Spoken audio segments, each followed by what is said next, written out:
Ceux qui sèment avec larmes récoltent avec joie. Que l'Éternel vous bénisse à tous. Nous voici pour la suite de notre chaîne de prières. Dans ces versets de Psaume 126, nous voyons clairement une explication au sujet du sacrifice. Lisez avec moi, Psaume 126, dans le verset 5. Ceux qui sèment avec larmes moissonneront avec chant d'allégresse. Celui qui marche en pleurant, quand il porte la semence, revient avec allégresse, quand il porte ses gerbes. Cela veut dire, si au moment de s'aimer, de prier, de jeûner, de sacrifier, nous faisons avec larmes, cela veut dire, nous faisons avec engagement, nous allons récolter avec chant d'allégresse. C'est exactement cela le sacrifice. Le sacrifice sur l'autel de Dieu, ce n'est pas une chose simplement physique, mais le sacrifice doit contenir la vie, doit contenir notre remise totale, notre engagement, doit contenir, il y a une valeur agréée sur le sacrifice physique. Toute notre vie, toute notre âme sur l'autel de Dieu. Je vais vous montrer ce témoignage et vous allez bien comprendre comment la foi fonctionne. La plus grande injustice de ma vie a été lorsque j'ai vu la parole de Dieu qui m'a transformée en cendre, brûlée par mon mari.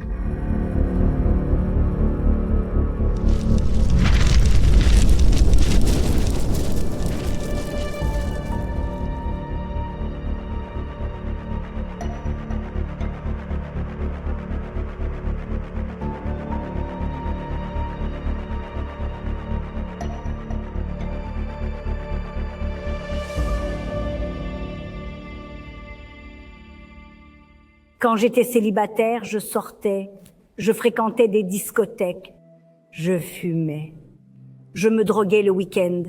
Et un jour, j'ai rencontré mon mari et nous sommes mis ensemble. Puis, nous nous sommes mariés. J'ai eu un mariage splendide. Nous étions très heureux. Nous étions contents jusqu'au jour où j'ai eu une grande déception à propos de la maladie de ma mère. J'ai appris que ma mère souffrait d'un cancer du sein. Et à ce moment-là, lorsque j'ai appris que ma mère était malade, je me suis sentie désemparée à cause de cela, car je ne pouvais pas accepter de perdre ma mère à 52 ans, si jeune. Et je ne pouvais pas me projeter sans ma mère à ce moment-là. Je n'ai plus eu de paix. Cette tristesse a aussi eu un impact sur mon mariage, car l'enthousiasme n'était plus le même. Mon humeur avait changé. Je me sentais triste. Cependant, il y avait une voisine qui nous a fait une invitation. Elle fréquentait déjà l'église et nous a invités.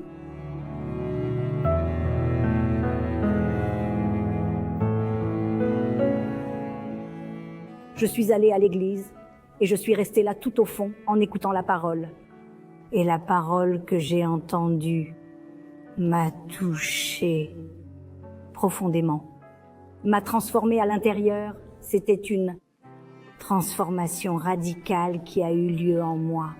J'ai rapidement accepté la parole de Dieu. Elle s'est enracinée en moi. J'ai arrêté de fumer. J'ai stoppé les drogues. Et j'ai laissé d'aller à ces endroits que je fréquentais autrefois. Ma priorité était de recevoir le Saint-Esprit, recevoir cette force, cette joie, cette paix intérieure. Et le Saint-Esprit a produit en moi un changement radical. Il m'a transformée complètement. et je suis devenue une nouvelle personne. Mais dans tout ce parcours, même avec toute cette transformation, une partie de ma vie était encore affectée, mon mariage, car mon mari n'acceptait pas ce changement en moi. C'était devenu trop difficile, le fait que je ne voulais plus le suivre dans les anciens endroits, car j'étais déjà engagée avec Dieu. Mon mari a affirmé que cela devait s'arrêter. Il disait, c'est soit moi, soit Dieu. Tu dois choisir entre moi et Dieu. Et moi, déjà ferme avec Dieu, déjà pleine du Saint-Esprit. J'ai regardé mon mari, je me rappelle comme si c'était aujourd'hui. Et j'ai dit, tu connais la sortie.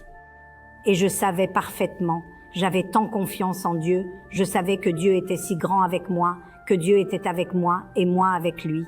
Que Dieu ne voudrait jamais que je le serve et que je l'aime en détruisant mon mariage. Je ne croyais pas que Dieu voulait cela pour moi. Et c'est ce qui est arrivé. Le jour suivant, mon mari était revenu à la maison.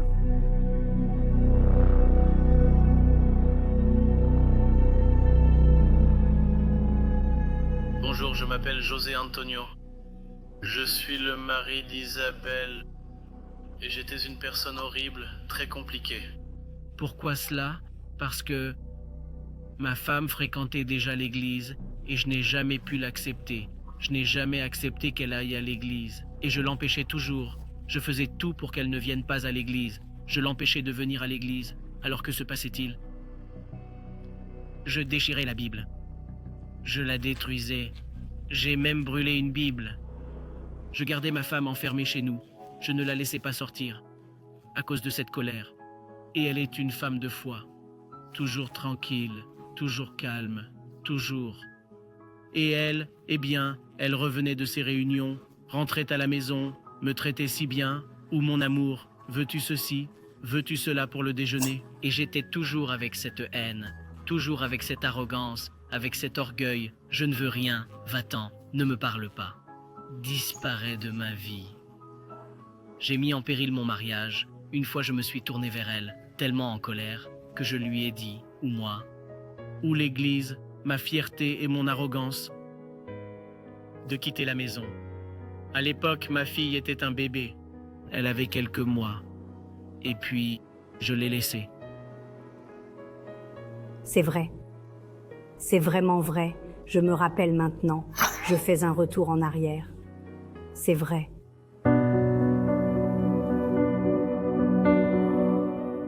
Mais je n'ai jamais renoncé.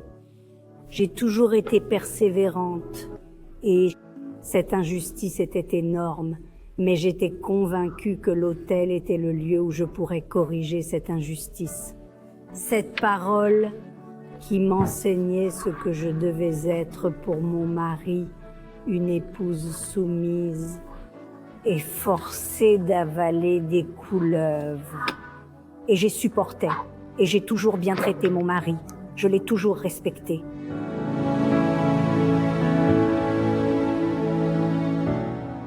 Dans une campagne de foi, je suis montée à l'autel pour mon mari et je suis montée avec toute ma force, tout mon sacrifice, tout mon engagement, avec tout ce que j'avais. Et je suis montée en pleurant et j'ai prié Dieu, ô Dieu. Je crois qu'un jour mon mari sera à mes côtés sur cette chaise. Et je suis montée sur cet autel dans ce but. Et je descendus avec la certitude de la victoire. Et effectivement, c'est arrivé. C'était la certitude des certitudes. Et je crois que le juste juge y a rendu la véritable justice. Cette campagne était la véritable justice de Dieu pour moi. Un dimanche, il y avait un propos à l'église de la famille, dans lequel il s'agissait d'emmener un membre de la famille. J'étais dans la salle de bain et mon mari s'est réveillé. Et j'ai dit, tu ne veux pas venir avec moi à l'église aujourd'hui?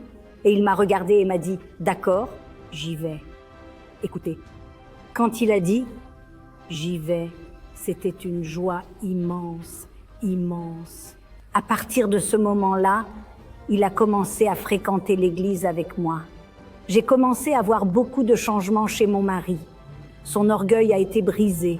Il est devenu plus doux, plus affectueux, différent. Tout a changé. Je remercie ma femme. aujourd'hui pour n'avoir jamais cessé d'aller à l'église. Je suis un homme heureux aujourd'hui. Aujourd'hui, j'aime ma femme. J'aime aussi ma fille. Nous avons aujourd'hui un mariage extrêmement béni et cela fait déjà 34 ans. Je t'aime tant, Isabelle. Et j'espère que notre mariage durera encore 30, 40, 50 ans et que lorsque nous serons vieux, nous serons toujours avec Dieu. Très bien. Également. J'aime aussi beaucoup mon mari, sans aucun doute. C'était vraiment une belle transformation pour mon mari. Aucune main humaine n'aurait pu résoudre cela. C'était une décision prise à l'autel, une justice que seul Dieu a pu accomplir dans ma vie. Sans aucun doute, si ce n'était pas Dieu le juste juge à faire justice sur cet autel, je n'aurais jamais pu accomplir ce que j'ai réalisé avec mon époux. Aujourd'hui, avoir mon mari à mes côtés, c'est avoir un mariage béni. C'est sans aucun doute grâce à l'autel, à la justice du juste juge, que nous sommes devenus la famille heureuse que nous sommes aujourd'hui. Je travaillais pour quelqu'un. J'ai commencé à travailler à mon compte et ma vie financière a changé. J'ai trouvé une stabilité et une autonomie réelle. J'ai eu ma propre maison, des voitures. Je pars en vacances plus d'une fois par an. Tout cela a beaucoup de valeur, mais la plus grande richesse a été, sans aucun doute, le Saint-Esprit. Et avoir le Saint-Esprit en moi a été pour moi la plus grande richesse. Savoir que je marche aujourd'hui aux côtés de Dieu, que Dieu réside en moi, que je fais un pas et que Dieu en fait deux avec moi. C'est magnifique, c'est ma plus grande bénédiction. Si les injustices viennent frapper à ma porte, je suis protégée par cette armure de Dieu qui est l'Esprit Saint, qui me soutient et qui me connaît et qui me teste à ces moments-là et me montre que je suis forte pour résister, que je suis forte, que j'ai cet esprit inébranlable qui m'aide à tout résoudre. Je sais que je suis capable, je vais résoudre le problème parce que j'ai quelqu'un avec moi qui me dit « Je suis avec toi, vas-y ». Et je vais aller de l'avant et résoudre le problème. Le tribunal de Dieu est et sera toujours le chemin pour moi, pour vous dans la vie.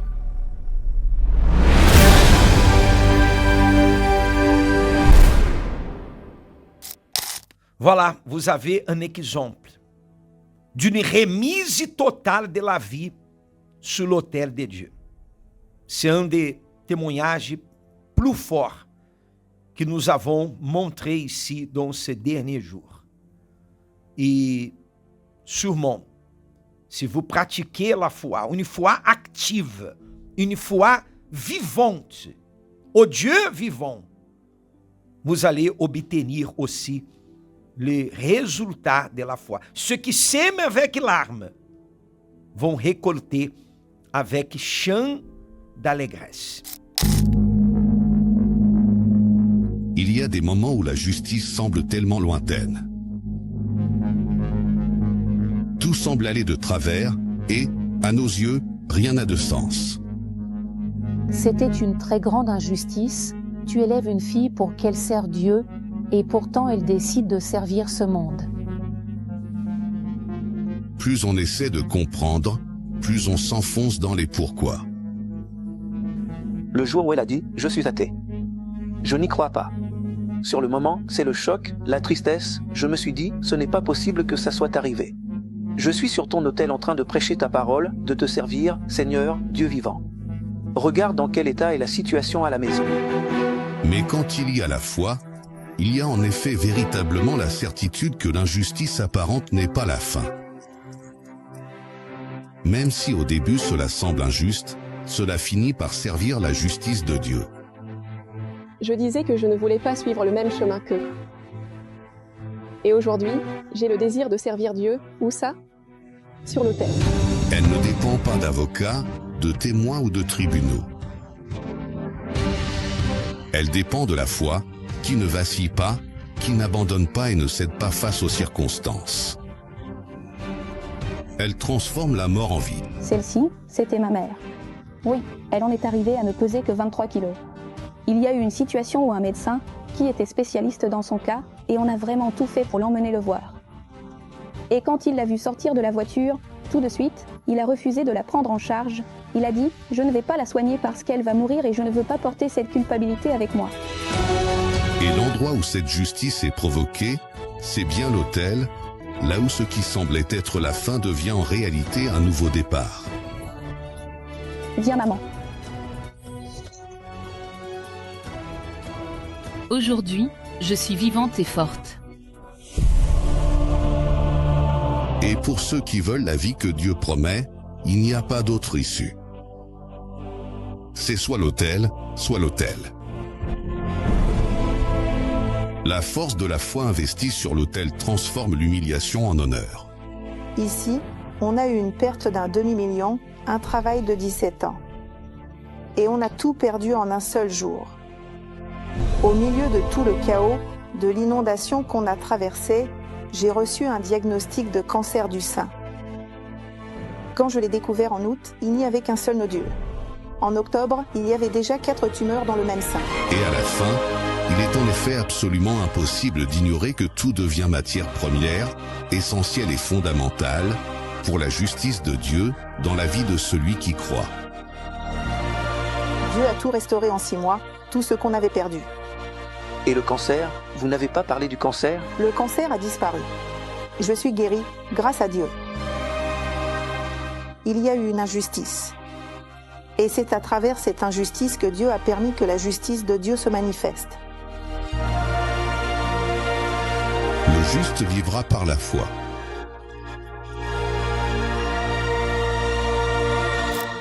Je voulais encore une fois vous inviter pour cette grande réunion que nous aurons le mercredi 16 juillet, avec la présence de l'évêque Macedo ici à Genève, rue de Genève 96. Tout est déjà prêt pour cette grande rencontre de foi. Soyez présentes, parce que sera la nuit des élus. Et sûrement, il y a une bénédiction de Dieu réservée pour vous dans cette réunion. Il y a des personnes qui vont venir de loin. Venez, faites votre part. Prenez votre voiture, le train, l'avion, je ne sais pas. Soyez avec nous. Ici à Genève, à Tonnet, rue de Genève 96, à 20h.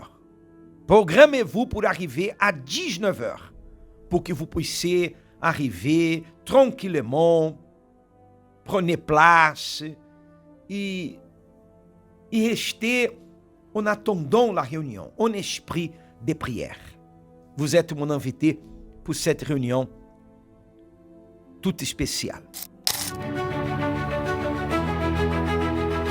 Combien de fois as-tu crié et le ciel a semblé rester silencieux?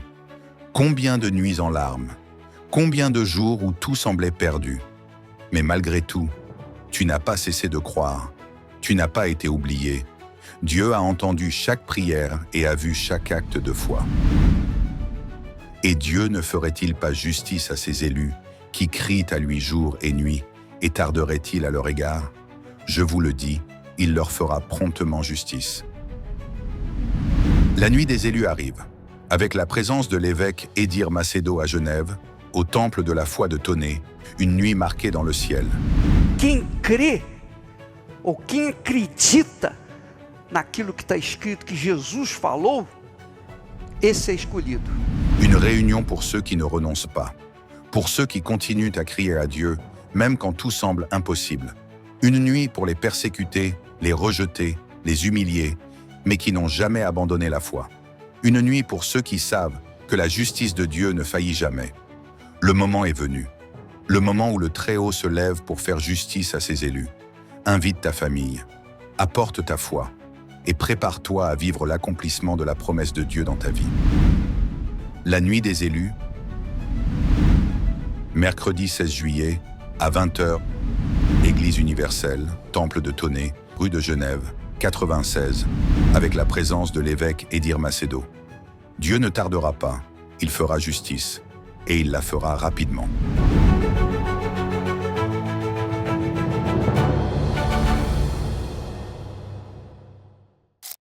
Mon Dieu et mon Père, au nom du Seigneur Jésus-Christ, nous sommes dans cette chaîne de prière. Et ce mois de juillet, le mois de la justice, le mois du sacrifice. Et ce que je désire, mon Père, c'est que ce mois de la justice, l'attitude de la foi de chaque personne puisse provoquer des miracles extraordinaires, de grandes choses puissent se produire dans la vie de ton peuple. Fais cela afin que ton nom soit glorifié. Que nous puissions récolter avec allégresse le résultat, le témoignage. Mais ce n'est pas des choses normales, communes, naturelles. Je veux des résultats surnaturels, afin qu'il soit clair, visible, que c'est toi qui as fait. Nous te demandons et nous te remercions au nom du Père, du Fils et du Saint-Esprit, au nom du Seigneur Jésus-Christ. Amém e amém. Que Dieu vous bénisse et à demain.